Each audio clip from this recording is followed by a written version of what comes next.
নমস্কাৰ জেআৰজি ব্লগলৈ সকলোকে স্বাগতম জনাইছোঁ। আজি আমি আলোচনা কৰিবলৈ লৈছোঁ অসম ৰাজ্যিক গ্ৰামীণ জীৱিকা অভিযানৰ আণ্ডাৰত চলি থকা এখন গুৰুত্বপূৰ্ণ আঁচনি। সেই আঁচনিখনৰ নাম হ'ল VKMSY। এতিয়া VKMSY কি আৰু VKMSYৰ জৰিয়তে কেনেকৈ মহিলাসকলে সুবিধা লাভ কৰিব পাৰে সেই সম্পৰ্কে আজি ভিডিঅ'টোত আমি আলোচনা কৰিম। VKMSY হ'ল বিস্তাৰিত কনকলতা মহিলা সবলীকৰণ যোজনা। বিস্তাৰিত কনকলতা মহিলা সবলীকৰণ যোজনা এই যোজনাখন বিশেষকৈ আৰম্ভ হৈছিলে 2020 চনতে। গতিকে 2020-21 যি বিত্তীয় বৰ্ষ সেই বিত্তীয় বৰ্ষৰ পৰা এই আঁচনিখন আৰম্ভ হৈছিলে। এই আঁচনিখনক প্ৰথম অৱস্থাত কোৱা হৈছিলে কনকলতা মহিলা সবলীকৰণ যোজনা আৰু বৰ্তমান এই আঁচনিখনৰ নাম দিয়া হ'ল বিস্তাৰিত কনকলতা মহিলা সবলীকৰণ যোজনা। এতিয়া আঁচনিখনৰ মূল উদ্দেশ্যসমূহ কি আপোনালোকে চাওক। আঁচনিখনৰ মূল উদ্দেশ্যই হৈছে গ্ৰাম্য অঞ্চলৰ যিসকল মহিলা আছে সেই মহিলাসকলৰ দৰিদ্ৰতা দূৰ কৰা। এতিয়া সেই দৰিদ্ৰতা দূৰ কৰিবৰ বাবে চৰকাৰে নিৰ্দিষ্ট পৰিমাণৰ এটা পুঁজি মহিলাসকলক যোগান ধৰিছিল। এতিয়া চাওক, the scheme will rely of 3 major principles for poverty reduction, self help, mutual benefits and self Reliance.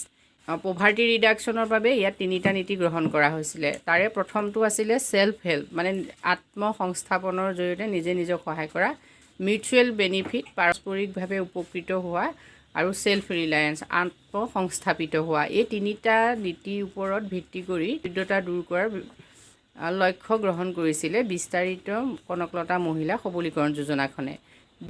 This scheme will encourage members of SHG to take up livelihood activities for economic upliftment for a better life। অৰ্থাৎ এই আঁচনিখনৰ জৰিয়তে SHG যিসকল সদস্য আছে তেওঁলোকক এটা ভাল জীৱন যাপনৰ বাবে উৎসাহিত কৰা হ'ল এই আঁচনিখনৰ অন্য এটা লক্ষ্য। The scheme will also encourage investment in income generating activities by the members of women self-help groups as well as by their family members। এই স্কিমখনৰ জৰিয়তে মহিলাসকলক বিনিয়োগৰ বাবে উৎসাহিত কৰাটো এটা ইয়াৰ অন্য উদ্দেশ্য।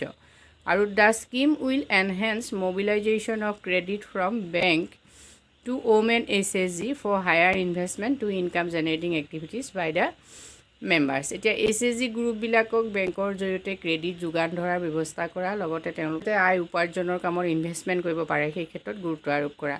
এতিয়া ডেট অফ ইমপ্লিমেণ্টেশ্যন আপোনালোকে চাই লওক, যিহেতু এইটো যথেষ্ট পৰীক্ষাত আহি থকা প্ৰশ্ন। Scheme will implemented from 2020-21। Benefits of the scheme, এই স্কিমখনৰ বেনিফিটখিনি কি চাওক। ৰিভলভিং ফাণ্ড, অৰ্থাৎ এই স্কিমখনৰ জৰিয়তে 25,000 টকা কি হৈছে এটা ৰিভলভিং ফাণ্ড দিয়া হয় যিবিলাক ইলিজিবল SHG, মন কৰিব। নেক্সট আহিলে the SHG who have available revolving fund ₹15,000 under the ASRLM will be provided additional as 10,000 under KAMS.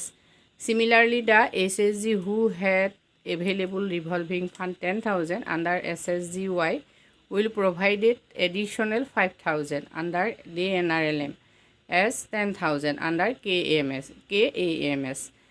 আৰু নেক্সট কেপিটেল ছাবচিডি ইয়াত যোগান ধৰা হয়। কেপিটেল ছাবচিডি হিচাপে ওৱান টাইম গ্ৰাণ্ট ইন 50,000 কি কৰা হয়, প্ৰভাইড কৰা হয়। SHGS capital subsidy on bank loan 50,000 টকা কেপিটেল ছাবচিডি হিচাপে ইয়াত দিয়া হয়। নেক্সট আহিলে the revolving fund and capital subsidy will be available by the SHG members as internal loan or by the SHG or income generating activity.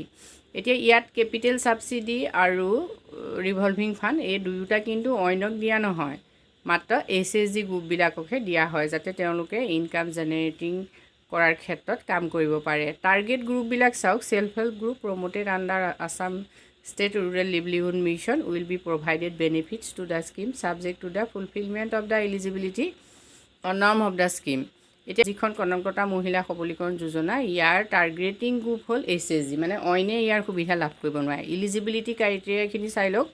Revolving fund, এতিয়া criteria for availing revolving fund will be same as per Kanaklata Mahila Sabalikaran Yojana stage 1।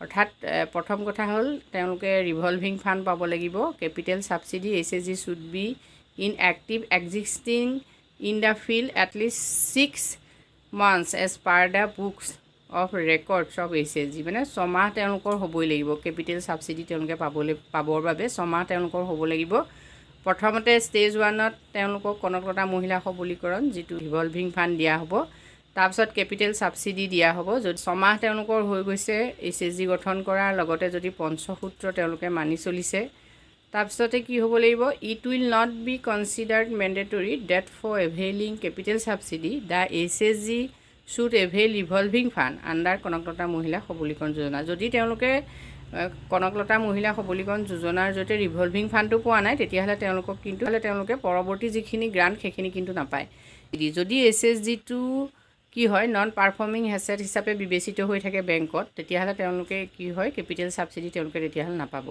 Under বিস্তাৰিত কনকলতা মহিলা সবলীকৰণ যোজনা state population policy will be followed so SHG members having more than 2 children will not be eligible for availing benefit under this scheme এইটো এটা গুৰুত্বপূৰ্ণ কথা আৰু প্ৰায় এইটো পৰীক্ষাত অহা প্ৰশ্ন হয় যে বিস্তাৰিত কনকলতা মহিলা সবলীকৰণ যোজনাৰ সুবিধা সেইসকল SHG মেম্বাৰ্ছেহে পাব মানে সেইটো SHGয়ে পাব যিটো SHG মহিলাসকলৰ কি হ'ব দুটাতকৈ বেছি সন্তান থাকিব নালাগিব সেইটো এটা ইয়াত গুৰুত্বপূৰ্ণ শৰ্ত আছে